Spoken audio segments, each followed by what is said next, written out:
All India Democratic Youth Organization belakhe 1000 hapangni tomung chamung nugui sikla bekar rokni manthai sebok rokno ronani bagui belakheno bkhao khakchema ganang hai hinyo wansugui borok porikha pass angjak rokno dati chakri redi hnai kaitham sanmung bai tini deputation de lekha Director of Secondary Education Government of Tripura ni Director ni thani boro sanmungkha STGT pass khlaijak joto bekar rokno dati sebok langnani rong bedego phorangnai tai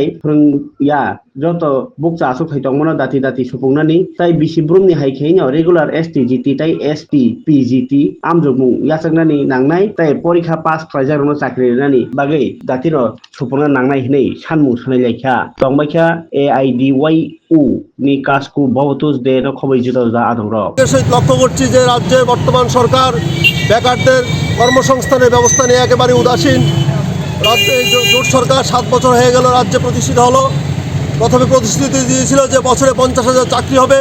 এই 7 বছরে তাহলে 3,50,000 চাকরি হওয়ার কথা, কিন্তু বিধানসভায় যেটা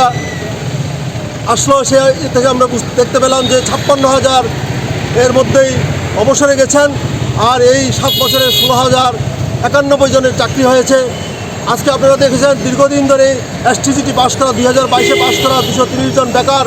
চাকরির জন্য অন্য হয়ে ঘুরছে, এবং মাননীয় মুখ্যমন্ত্রী যিনি শিক্ষার দায়িত্বে আছেন শিক্ষামন্ত্রী হিসেবে কাজ করছেন, ওনার সাথে অনেকবার দেখা করার চেষ্টা করেছেন। কিছুদিন আগেও ওনারা দেখা করার জন্য চেষ্টা করেছেন, কিন্তু ওনার যাওয়ার আগেই ওনার কর্তব্যরত পুলিশ ওদেরকে অ্যারেস্ট করে। ফলে আমরা all India democratic youth organisation এই রাজ্যে যে বেকারদের কর্মসংস্থানের কোনো ব্যবস্থা সরকার করছে না, এবং এই যে STGT পাশ করা যে 230 জন বেকার এদেরকে অবিলম্বে চাকরিতে নিয়োগ করা, তার পাশাপাশি প্রত্যেক বছরই STGT এবং STPGT যে পরীক্ষা ব্যবস্থা, চাকরি নিয়োগের যে পরীক্ষা ব্যবস্থা, এটা পুনরায় চালু করা, এবং শিক্ষা দপ্তরের যে শিক্ষা এবং অশিক্ষণ কর্মী যে শূন্যপদগুলো আছে এই শূন্যপদগুলো অবিলম্বে দাবি রাখা। এই দাবিগুলো আমরা বর্তমান রাজ্যের মুখ্যমন্ত্রী এবং শিক্ষামন্ত্রী যিনি আছেন ওনার কাছে আবেদন রাখছি, এবং পাশাপাশি আমরা স্কুলের কাছে যে ডাইরেক্টর আছেন ওনার কাছে এই বিষয়ে আজকে স্মারকলিপি দেব। আপনার পরিচয়টা? আমি অল ইন্ডিয়া রাজ্য সভাপতি কমরেড ভবতোষ দে।